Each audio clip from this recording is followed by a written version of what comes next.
واللاتي يأتين الفاحشة من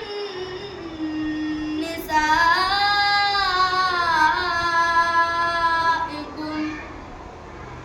فاستشهدوا عليهن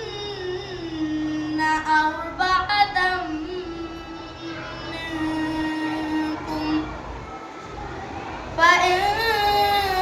شهدوا فأمسكوهن في البيوت حتى يتوفاهن الموت أو يجعل الله لهن سبيلا واللذان يأتيانها منكم فآذوهما فإن تابا وأصلحا فأعرضوا عنهما إن الله كان توابا رحيما إنما التوبة على الله للذين يعملون السوء بجهالة ثم يتوبون من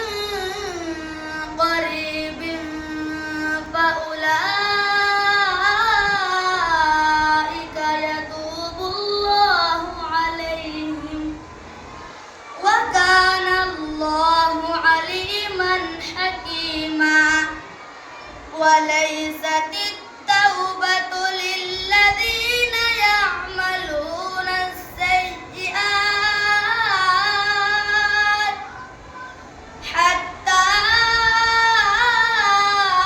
إذا حضر أحدهم الموت قال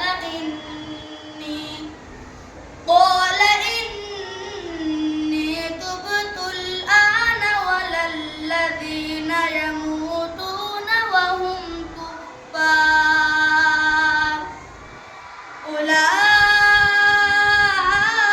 أولئك أعتدنا لهم عذابا أليما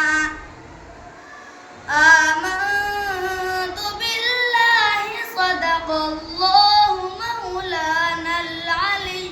العظيم.